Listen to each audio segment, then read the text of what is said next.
I am Professor of Youth Mental Health and Neurobiology at the University of Sunshine Coast Thompson Institute, which is a research centre dedicated to better understanding and treating some of Australia's most pressing mental health problems. My own research focuses on adolescent brain development and how this relates to the onset and trajectory of mental disorders in youth.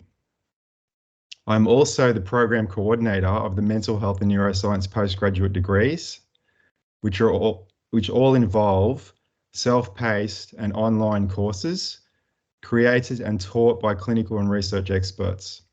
Now, these courses are designed to expand career horizons, and they're applicable to a wide range of fields, including education, mental health, policy and government, working with vulnerable people, supporting young people, and even pathways to high degrees in research. As I'm sure you would agree, the topic of mental health is increasingly relevant, no matter what field you're in. The mental health sector is experiencing significant demand for all professions, and mental health workers play a crucial role in ensuring the sustainability of the national mental health system. Unfortunately, mental health problems are on the rise. As an indicator of this, in 2008, major depressive disorder was ranked as the third leading cause of disability worldwide. And in 2019, it was ranked number 2. The World Health Organization has projected that major depression will be the leading cause of disability by 2030. In 2020-21, the National Study of Mental Health and Wellbeing found that 15% of Australians aged 16 to 85 years experienced high or very high levels of psychological distress. Notably, almost 40% of young Australians, that is those aged 16 to 24 years, are reported having a mental disorder in the past 12 months. And this was the highest in any age group. But concerningly, this statistic was an increase by another 50%, so a 50% increase since the last national survey in 2007. We need a new vision for the future of mental health care to address these rising problems. And there is a great need for an increased workforce to support this. Today, we will delve into the different roles, career opportunities, challenges, and rewarding nature of working in the mental health sector, and hopefully help you to consider a career in mental health. We have an exciting lineup for you today, featuring 3 guest speakers who have already made significant contributions to the mental health sector. In the first part of the webinar, one by one, our guests will describe their career paths to date and share their valuable insights and experiences. This webinar represents an excellent opportunity for you to find out more. So if you have any questions, and I encourage you for our guest speakers or general inquiries, please post them in the chat. And if you could, with your questions, please indicate the name of the guest speaker that you're directing the question to, or whether it's a general inquiry. And we will address these questions during a Q&A session towards the second half, or in the second half of the webinar. So I would now like to introduce our first speaker, Louise. If you can unmute, Louise. Louise Melhem is a mental health nurse working at Western Community Mental Health in the Acute Brief Intervention Service team in South Australia. And I'm going to throw over to you, Louise. In about a minute or so, could you tell us more about your role and how your pathway to this career? Sure, thanks Daniel for the introduction. So my name's Louise, everyone. I work in Western Community Mental Health, as Daniel said, and I work in the Acute Brief Intervention team. So I work with members in the community suffering from a variety of mental health illnesses, ranging from mild to complex, who are in crisis. So I previously worked in our ongoing team, which works with more chronic illness. And to get me here, I finished a Bachelor of Nursing in 2013. I worked as a nurse in several departments, including radiology, pre and post surgery, nursing education. And now I've been working in mental health for about 3 years now. And I also completed a postgraduate master's in mental health nursing at Flinders University, which is also where I did my Bachelor of Nursing. And I finished this prior to starting my career in mental health. So yeah, that's how I've got here, and tell you a little bit about why I chose this role, if you'd like. That'd be great. Thank you. So I chose to work in mental health probably long before I decided to be a nurse. I always knew that mental health is where I would end up. I'm very passionate about it. I've seen people close to me suffer from various mental health issues, and yeah, it's something I hold close to my heart. So I understand the importance of mental health and how it impacts all aspects of our lives, including our physical health. And I want to be able to help people understand themselves and what their barriers or challenges may be, and work through these together and come up with a plan. So personally, I try to understand what people's strengths are, and I help build on those. I really think as well that community does play, as well as, you know, hospitals and all of that. Community also plays a large role in mental health. What happens after a hospital admission is so important, and people need support throughout their journey, which means that, yeah, after they've left hospital, it's yeah, us looking after them in the community and helping them achieve their goals. So yeah, I guess I like to help people live more happier, fulfilled lives, and that's why I'm here. Fantastic. Louise, tell us what a typical day in your role looks like. A little bit, you've touched on this already. Tell us a little bit more about a typical day for you and the team you work in. Yeah. No day ever looks the same in nursing, especially in mental health. So it definitely keeps things interesting. But I guess we work in a multidisciplinary team with a variety of mental health nurses, psychiatrists, social workers, occupational therapists, and psychologists. And a typical day, we start off our day with meetings to discuss agendas for the day, any overnight consumers or referrals which have come through, and then these get distributed to clinicians by the clinical coordinator. So we discuss progress of consumers, any deteriorating consumers or new consumers. And as nurses, particularly, we are involved in medication management and monitoring. We have a clozapine clinic and a depot clinic, which is where clients receive antipsychotic medication. And we also do home visits to manage medication as well. And yeah, in our morning meeting, we discuss sort of what happened overnight with consumers, any follow-up required for the day. And we schedule our own day depending on what our clients need. So we do, although we work in a team, we also work quite autonomously, which is what I love. So we'll have appointments booked with our clients to complete assessments. And this ranges from face-to-face visits at home. We take cars out, we drive to people's homes and visit them there and complete assessments there. Or sometimes this is done through phone calls, and sometimes clients come into the office as well.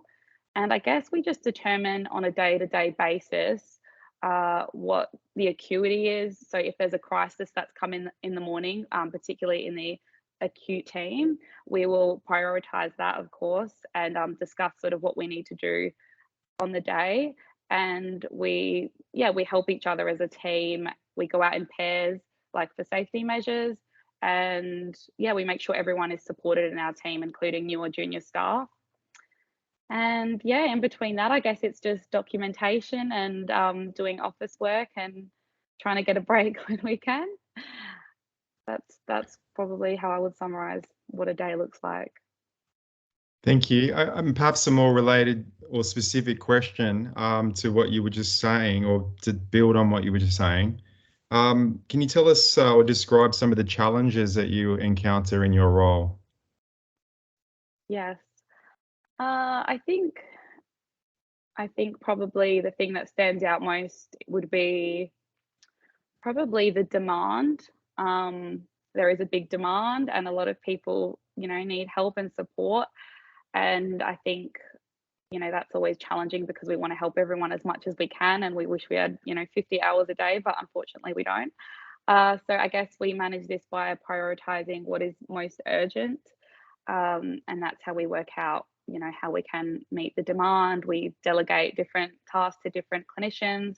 We work as a team to help each other. If someone's not as busy, then they might help pick up some of that load and that sort of thing. And I think it's really important to have a good team and good management, which I definitely can say that I do. I feel very supported, and that really helps meeting those demands. And I think the other thing I'd probably say is sometimes we do deal with some challenging situations, and we might have someone who maybe is quite aggressive, and that's an example, and that can be quite confronting. And the way I would deal with this is using some de-escalating techniques, and always remaining calm, and I guess afterwards having a debrief with my team, whether it's my manager or supervisor, and thinking about sort of what went well and what could be maybe done better next time. But yeah, they're probably some of the bigger challenges, I would say. I've got some colleagues who are mental health nurses, and I've always admired how good they are at de-escalating situations. For those who might not know, could you elaborate on that, Louise? What's de-escalation mean, and what skills does a mental health nurse need to do that? Yeah. I think that de-escalating is about, I guess, when someone's quite heightened in their emotional response, just trying to bring that down. So that can mean a variety of things. For example, it could be like speaking at the same level as the person, speaking in a very calm tone and demeanor, and I guess listening to the person and validating what they're saying. So I think that's really important. And I think the main thing is, also keeping a distance as well. We always keep a physical distance too, and always have sort of like a escape route or escape plan if we do need to get out of a difficult situation. That's always important, but also making sure that we're safe. And if there is a confronting situation, we do involve SAS and SAPL if we feel that there might be a safety issue. But I think for me, it's about being just connecting with the person and listening to them and being calm. And I think that goes a long way. If someone feels heard and they feel that you're really listening to them, I think that in itself de-escalates someone. Great, thank you. Just to look at perhaps the other end of the spectrum, perhaps, I'm not sure, but could you tell us about some of the more rewarding or what would be some of the best parts of what you do in your role? I think in a way what you've just answered is related to that, but yeah, can you give us some other examples of some of the more rewarding or what might be the best parts of what you do?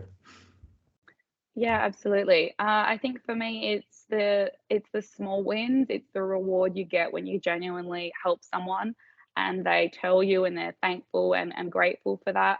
I think people know you genuinely care and that you're actually trying to help them. People can see that. And yeah, I think just the gratitude you get for that and knowing that you've done your best to help someone, I think that's really valuable for me. And I guess as well, working with like the team I work with genuinely good people who also want to help others, so we share similar goals, and we have fun with each other at work, in between everything going on. I think it's really important to work in a good team, and that I can definitely say I do. They're very supportive, and we try to have fun as well as much as it is a professional space. I think that's really important in mental health. You've got to be able to have a laugh and have some fun in between.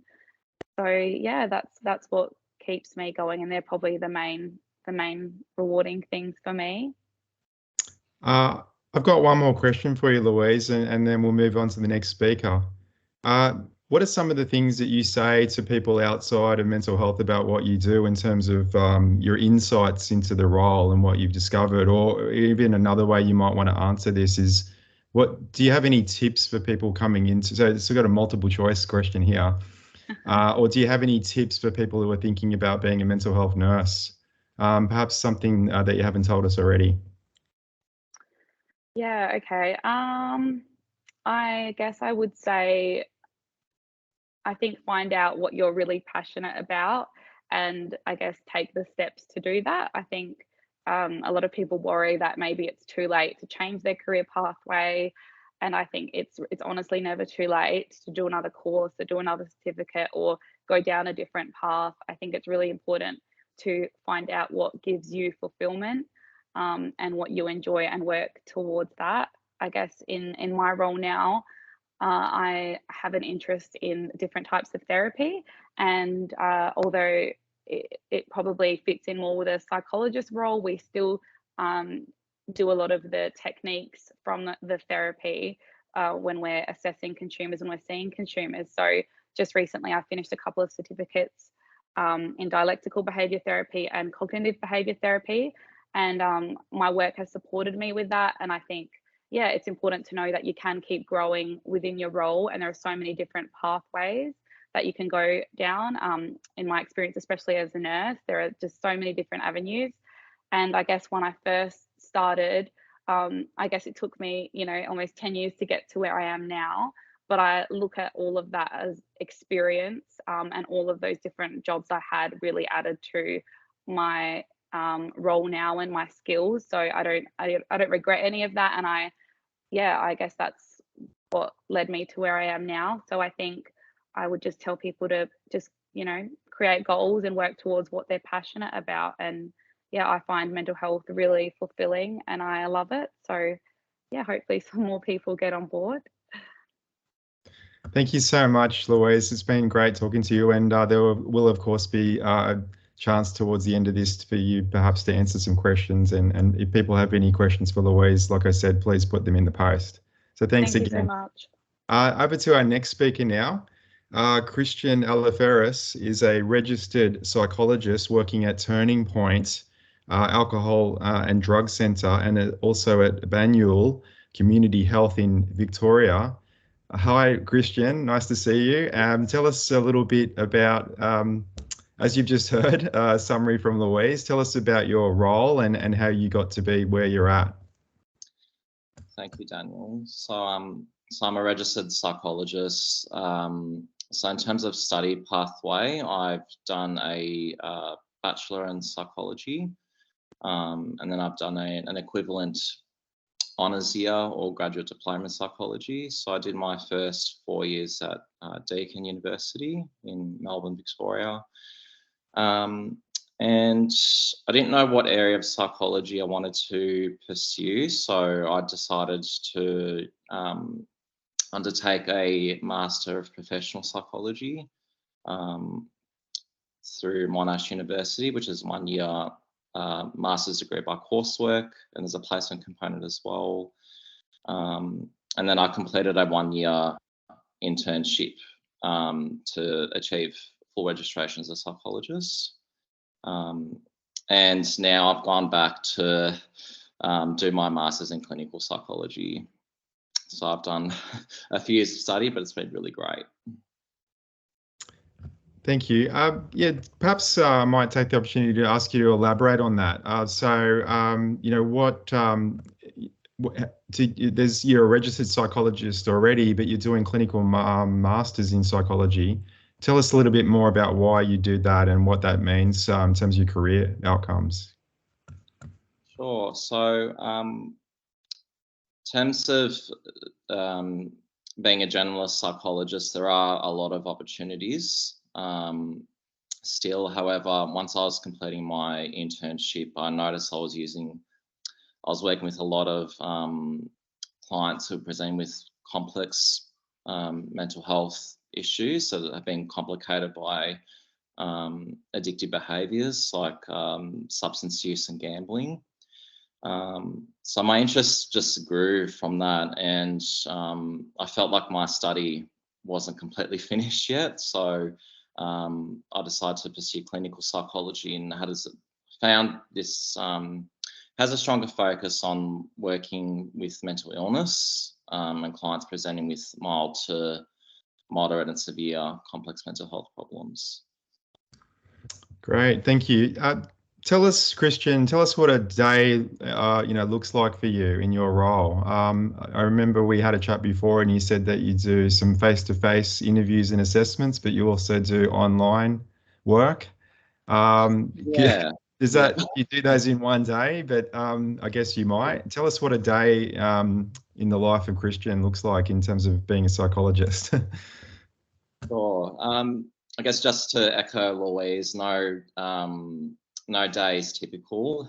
Each day is different. So my annual community health role, that might range from me seeing clients for assessment face-to-face, delivering counselling or psychotherapy to clients, attending clinical review meetings for clients referred to our program, also undertaking my own supervision as skills development and consolidating my knowledge, and also completing admin, which forms a chunk of the role as well. That might be a segue to the next question. What are some of the challenges in your role, Christian? So yes, there is a lot of demand, to echo Louise again, for the services. And I guess clients presenting with higher acuity are prioritised for urgent support. So if they're in crisis, for example.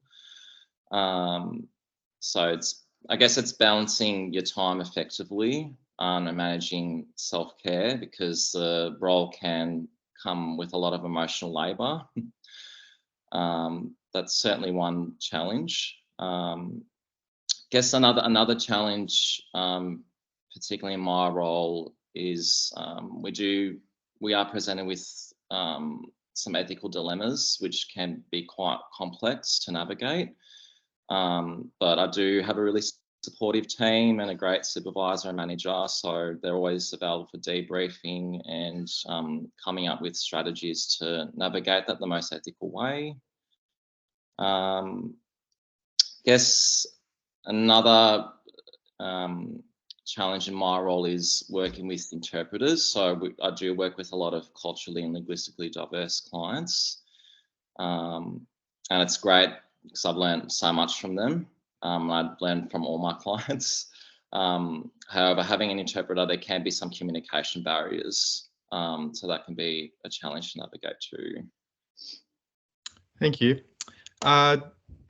Yeah, as I mentioned before, you work in the drug and alcohol sector. You do face-to-face work and online stuff, which involves anonymity at times. Yeah. Could you tell us about some of the strengths and weaknesses of those different approaches in helping people, and also what you've learned as a psychologist in terms of those two different roles, if I may call it that? Yeah. So it's my role in as a telephone counsellor. I guess the benefits of that is that people can access immediate support wherever they are. And another, I guess, benefit of that is that sometimes it can be quite anxiety provoking for some clients, particularly youth, that I've found to attend a face-to-face service. So we do have online mediums to accommodate for that, such as through web chat. So in essence, there is greater accessibility with having telehealth compared to face-to-face. I guess one of the challenges that I've found is that it can be a bit more of a challenge to effectively assess risk whilst over the phone or doing web chat versus face-to-face, because you don't have those cues for body language. You can't assess the physical presentation. So I guess that's another challenge. But having a great support, which I do at Turning Point, does help alleviate that challenge. And I guess one of the other things that I found with telephone and online is it can be a bit more challenging to establish a therapeutic alliance of rapport as compared to face-to-face because of those cues and the presence of the individual in the room versus on telephone. So that sense of connection can be a bit harder to obtain. Thank you, Christian. Same question I asked Louise. What are some of the most rewarding aspects? What are the best parts of your role and what you do? Yeah, there's so many rewarding aspects. I guess in my role as a telephone counsellor, linking a client or caller in with the service they're needing is really rewarding. It can be quite complex for some callers to navigate the treatment system.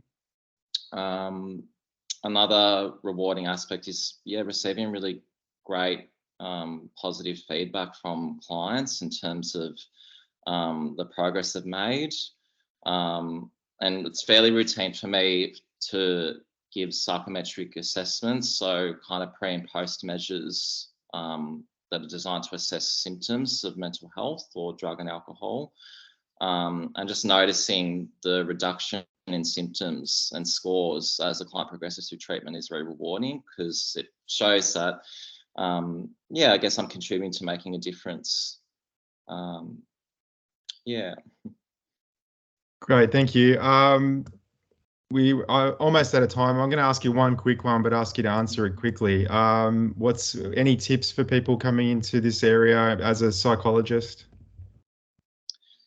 Yeah, sure. I think what I would tell my younger self is to get as much diverse life experience as you can, even during your undergraduate years. It's my experience in undergraduate for psychology. It is it's a science and it's theoretical. So there are not as many opportunities to get, experience working on the ground in mental health. So I guess taking advantage of any kind of volunteering opportunities like through Lifeline or Beyond Blue, and also joining the Australian Psychological Society as a student member to access other resources and to network. That'll probably be my advice. Great, thank you. Nice plug for the society. Thanks, Christian. And I'm sure there'll be some questions for you later. Okay, finally now third speaker, and I'm very pleased to introduce to you Madalyn Robbins. Madalyn is an occupational therapist working at Bendigo Health in Victoria in mental health services across inpatient and community settings. Madalyn, in about a minute, please tell us about how you got to be an occupational therapist and what describe your role for us all. Yeah, no worries. So when I first came into occupational therapy, I didn't really know what it was about. So I learned about the role and did a Bachelor of Applied Science followed by a Master's of Occupational Therapy. So our role within the mental health setting is to provide a variety of assessments and interventions that focus on what patients want to do and what they need to do. So looking at their daily tasks, that sort of thing. On the adult acute unit, which is where I'm working at the moment, we assist clients to manage their mental illness within the acute phase. Getting into how I became a part of this role is that I'm a part of a grade 1 rotation program at Bendigo Health. So I rotate every 6 to 12 months within different areas between physical and mental health.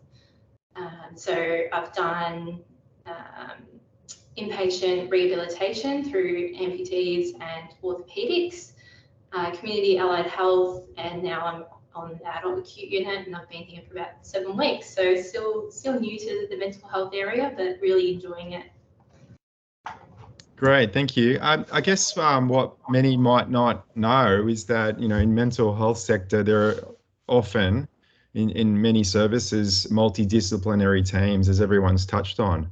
And I think, the role of occupational therapists, in such teams really highlights how there are diverse backgrounds in terms of, well, diverse training qualification. Can you tell us a bit more about how you're seeing that now in your training and work? How occupational therapy works in a, you as an occupational therapist works in a multidisciplinary team that might involve psychiatrists or other mental health clinicians. Yeah, tell us a little bit more about that.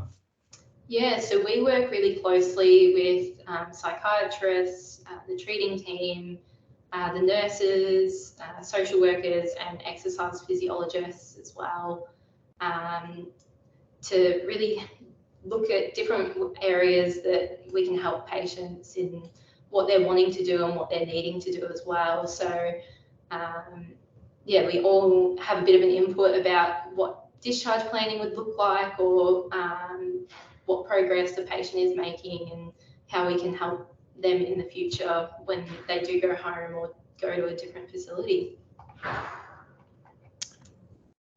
You probably covered some of these things already. Tell us a little bit more about what a regular day, if there is one, looks like for you. And I might add a little aspect to this. So when we were speaking before this webinar, Madalyn, I was talking to you about how you assess cognitive and levels of functioning in clients, in people that you work with. Tell us a little bit about that in terms of your day-to-day role.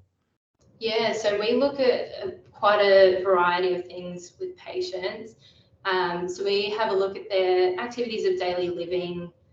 We do functional assessments. So that's looking at pressure area care, as well as looking at how they're going with like equipment, whether they need like a shower chair or anything like that. That also gives us a bit of an insight into their ability to complete their day-to-day tasks through task analysis and that sort of thing. Because with mental health, it can often impact on someone's ability to complete these tasks. And yeah, as you mentioned, we do cognitive screens, so that can be through things like organising a breakfast group, seeing how they're going with managing, being able to cook some toast or make a cup of coffee or anything like that. And it really helps us to see what areas they need to work on, or to be able to get home and be able to do these things at home. We also look at different coping strategies, sensory modulation, sleep hygiene, and also looking at scheduling in parts of their day as well. This is a little bit of a different question, if I may. Madalyn, were you, did you expect, or were you surprised to discover in your work that people with mental health problems, with mental disorders, can have such persistent or even chronic conditions, as compared to other areas in health? Is that something you expected in your training, or were surprised once you got in the field, if I could say it that way? I think it was something that I expected. Everyone's different, and everyone has different conditions, and the impact that their conditions have on their ability to do their day-to-day tasks are completely different. And I think you see a lot of mental health conditions and that sort of thing in even the physical areas as well. So it's really important to know what you can do for the patients and how we can make a bit of a difference about their daily life and how they're coping. I hope that answers the question. Yeah, I'm taking some notes here and checking questions coming in. Have I asked you the question about the challenges of your role? No, not yet. Tell us about that. What are some of the things that you've discovered that are challenging? And of course, I'm going to ask you a question about the rewarding side of things and the best things as well later. But yeah, tell us about some of the challenges. I think probably one of the biggest challenges is that everyone's different, that you work with. What works for one person may not work for another. So it's really important to have that conversation with the patient or the client and just see what they're wanting to get out of it, and how we can help and assist that and really provide that feeling of being listened to for them as well. Okay, I think you know what the next question is. Yeah. What are some of the rewarding aspects of what you do? What are the best parts of your role as an OT in mental health work? I'd say probably being able to see the difference that we are making, seeing that people are using the coping strategies that we recommended or helped them come up with in an actual setting, and being able to get that feedback from them that it did help and did make a difference to them. And similarly to the other two, just getting that feedback that they're really appreciative of what we do and how we can help. I think you said to me before the webinar that you were 18 months in, is that right? And fairly early in your career, is that okay for me to say? Yeah, that's fine. What might be next? Do you think there's additional training down the path for you, or have you thought about that, Madalyn? And if so, tell us a little bit more about what you see might be the future in more qualifications if needed, or training. Yeah, so I think I would like to continue training in the mental health area. There are a few different things that you can go into. So similarly to what Louise said, there's different certificates that you can go into. So I'm actually about to start acceptance and commitment therapy to have a look at. There's also the cognitive behavioural therapy, and there is a master's in mental health that a few of my colleagues have pursued as well. And we do actually have a transition program as well, where people who have worked for 2 years outside of the mental health area can actually transition into mental health areas and give them a try and see if they like it for 12 months and consider pursuing further education towards it. Thank you. Finally, any tips to anyone listening right now, or a younger Madalyn thinking about all the things you've discovered along the way? Or any tips about a career path in OT and ending up in the mental health sector? Yeah, just keep an open mind about things that you want to do, and find out what you're passionate about and what sort of things that can lead to, and just keep wanting to learn. Learning in the role is a big thing. So I don't think there's anyone here that would say they haven't stopped learning. So just keep doing it and keep pursuing things that you want to. Great. Thanks very much, Madalyn. Well, that concludes the sort of one-on-one conversational aspect of the webinar, and I think you all would have got a great sense of what Louise, Christian and Madalyn are doing in their various roles in the mental health sector. We do have some questions coming in. So these are, I guess, at this point I have a specific question for Louise, if you're ready. And then there'll be some general questions for you all to answer. So with the general questions, just, whoever wants to answer that or address that, just turn your mute off and let me know. But the specific question for you, Louise, is, and a very specific one, I might say, would you recommend the Masters at Flinders University? Now, whoever asked that question, Masters in what area? But I guess there's a general question about, do you know much about postgraduate level training at Flinders Uni in the mental health space?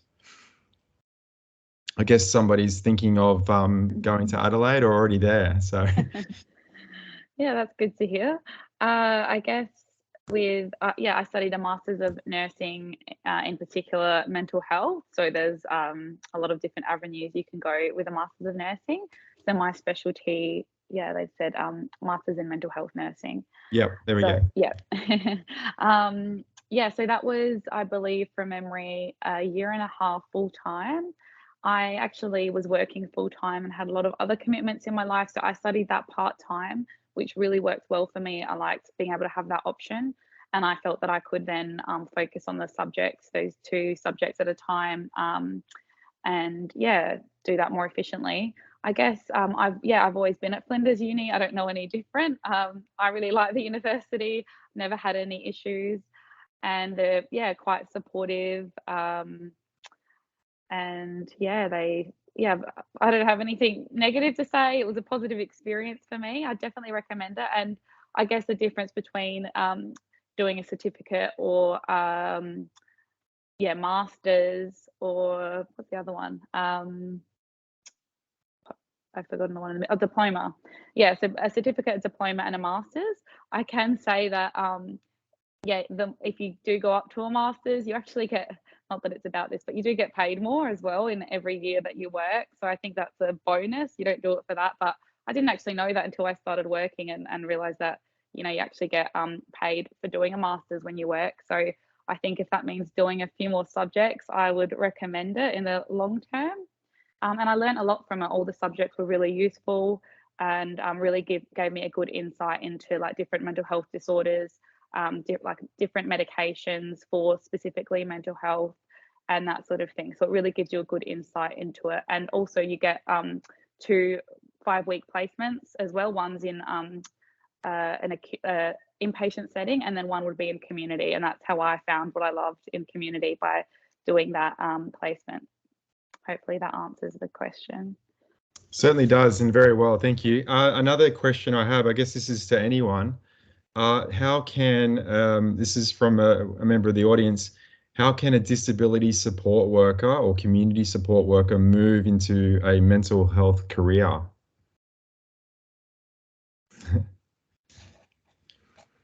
Anyone want to, any colleagues, do you have, any of you have colleagues who are disability support workers, community support workers, and you might know what they've done to be more in the mental health sector? Is that a nod, Christian? Yeah, I can. Thank I you. can add one. So I do work in a multidisciplinary team at Banyule. So we do have like a care coordinator. So it's basically someone who acts as a centralized person to coordinate care for a person. And they've done some training in disability support work. I guess to enter the mental health sector would be getting qualifications. So either through a nursing or OT or psychology degree. And yeah, just getting as much life experience as you can. I'd probably encouraging some other kind of volunteer work that specifically focus on mental health, like Lifeline or Beyond Blue. I know when I was studying my undergrad, I didn't have a lot of mental health experience, so I did volunteer with an agency that was supporting people with depression, anxiety, and prescription medication dependence, and that was phone support. So I found that just really consolidated my experience further and enhanced my applications for masters too. So yeah, I hope that answers your question. That's very helpful, I'm sure. Yeah, I guess I would also add that there's many postgraduate courses available, graduate certificates, graduate diplomas that in mental health and related areas that I think would also certainly help, entering the mental health sector workforce. Any other answers to that question? We've got more. I might move on. So this is a question from me, actually. At what stage in your life, so, as a child, an adolescent, in high school, maybe later on, when did you first hear about any careers in mental health, in the mental health sector, or, were you inspired by anyone, or, at what stage in your life did you hear about such things? Yeah, anyone can, that's an open question. Yeah, Louise, thank you. Hopefully you're not all sick of my voice by now. I think for me, I was always very passionate about mental health from when I was really young. I wanted to be a psychologist. I found that very fascinating, and understanding the brain and behavior. I always, yeah, from a little kid knew that I would do something to do with mental health, and yeah, being a psychologist, I always dreamed of being that. And I ended up in nursing, which wasn't the plan, but nonetheless, it gave me a lot of experience, and yeah, I don't regret any of that. And I still knew I would end up in mental health, and here I am. So yeah, I think that's how I've come here. Always knew I would work in mental health, and yeah, was that anything else to add to that question? Well, you're a mental health nurse who does cognitive behavioral therapy and similar things, so that's very much overlapping with psychology. Yes, that's right. Christian, Madalyn, you don't have to. Anything to add to that? Was it something that you found or you knew early, or you discovered along the way? I mean, Christian, you've talked about life experience. So I guess my interest was sparked when I was doing my year 11 first year in year 12. So I had a real interest in psychology. I felt I just gravitated to that naturally. I knew I wanted to enter the health industry, but I was unsure. But I did decide to pursue psychology. I guess my mum is a psychologist, so she's been another inspiration for me. And she'd talk about how rewarding the path is, but just reflecting on my own kind of identity and self, I felt my values just around compassion and just wanting to enhance my knowledge. I felt psychology was the best fit for me as opposed to other professions, and I felt psychology offers a unique I guess way to really empower people and equip them with the coping skills to manage their quality of life. So yeah, that's why I pursued psychology, I guess. Thank you. Madalyn? I was just going to say, I didn't really know that OTs worked in mental health until I was at uni and learning all about what OTs do. So yeah, I knew that I wanted to experience what it was about and wanted to learn more about it. So that's why, yeah, I expressed interest, and I was glad that I did. Thank you. I've got some, we're going to run out of time soon, but I do have some time for the 3 more additional specific questions coming in from the audience. This is a very specific one. Have any of you worked with speech pathologists in your teams? And very just quick answers on that, please. Speech pathology. So we refer to speech pathologists to come up to the ward. So yes, we do work with speech pathologists as well within our multidisciplinary team, but they're not, I guess, a fixed part of our team. So very helpful to know, yeah, what they can bring to the table as well. Great, thank you. Okay, I'll go on to the next question. This is an interesting one. It's a broad question, I guess. How long did it take you to find a job in the mental health sector? So, you know, was it protracted? Was it fast? Yeah. Any feedback on that? Sooner than you expected? Easier? Harder? Anything on that? How long did it take to find your job? It was quite quick for me because I was doing a placement in where I work now, so they pretty much did offer the opportunity to have an interview and go for the job, which I won. There is, I can assure you, there is not a shortage of jobs in mental health. So if you're looking, there are plenty out there, and yeah, just get experience and have the knowledge and skills behind you, and I have no doubt that you will get a job. Great, thank you. Yes, Christian, please.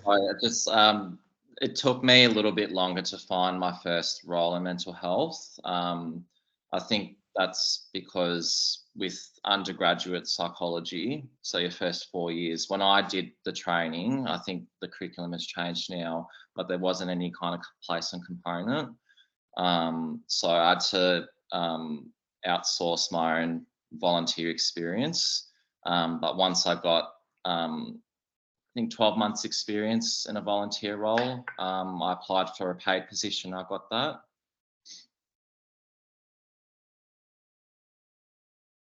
Thank you. Maddie, any quick response to that one? How did it take you long? You're going through your placements. Yeah, I guess mine was a little bit different in that with the rotation program, I kind of got placed into mental health. But yeah, as Louise said, there's plenty of jobs available, and there seems to always be some at a lot of the hospitals. Okay, the questions are coming thick and fast now. Sorry, Louise, this one's for you anyway.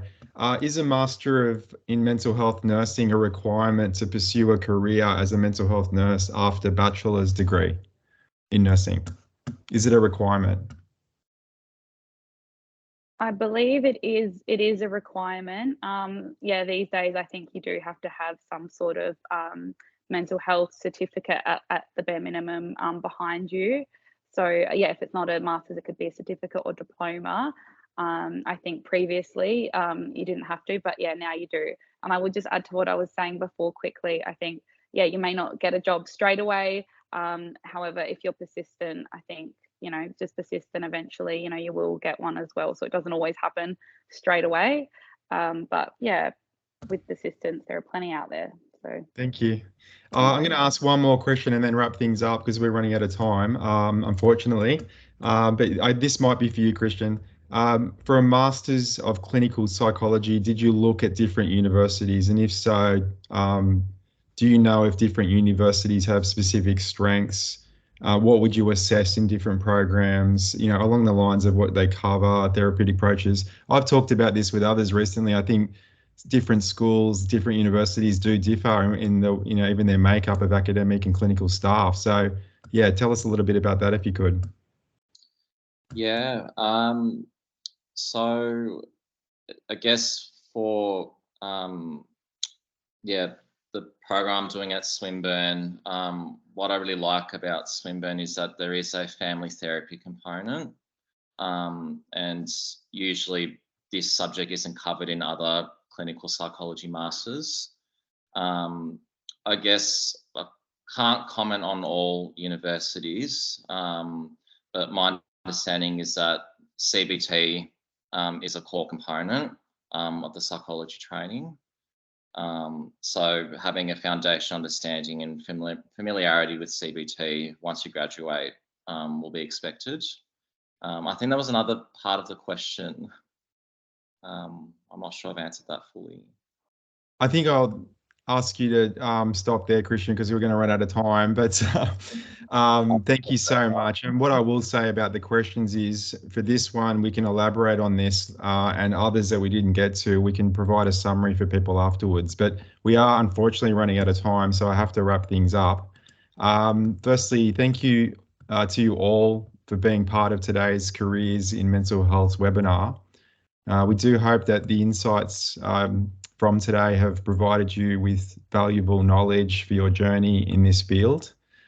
I particularly extend my gratitude to our three amazing guest speakers for their time and expertise and insights into their role.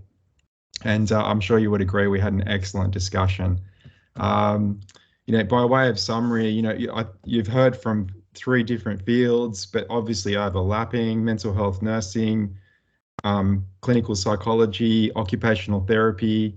I'm just looking at my notes here, some of the key themes that have been addressed. Yes, the mental health sector is demanding in terms of the, people needing more time, more workforce. So I read into that. So it sort of comes back to the point I made before at the very beginning about how there's a great need for people to work in the mental health sector. There was comments about how it's never too late to go down a certain path, ideally towards mental health. And I think it was Louise touching on the fulfillment in your career, and I'm sure everyone would echo that. Managing self-care was a really important thing that came up, and that's super important for people to know that there can be, as Christian said, an emotional labor or toll from this work, but all people in the sector typically have great support from their team and colleagues. We talked about values, especially values like compassion. Team approach, I've mentioned that a number of times. It's super important. Hopefully you've all learned from hearing from Madalyn, Christian and Louise about multidisciplinary teams. And a lot of good rewarding aspects around positive feedback from clients or patients, seeing changes over time over the course of the interventions and therapy. And I'm going to finish on this one, which was a really nice point. It's important to get diverse life experience for a career in mental health.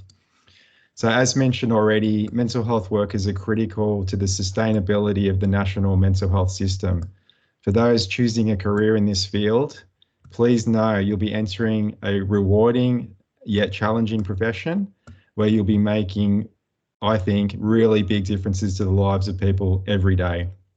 If you have any questions that we haven't covered, like I said, we're going to provide them on the government website.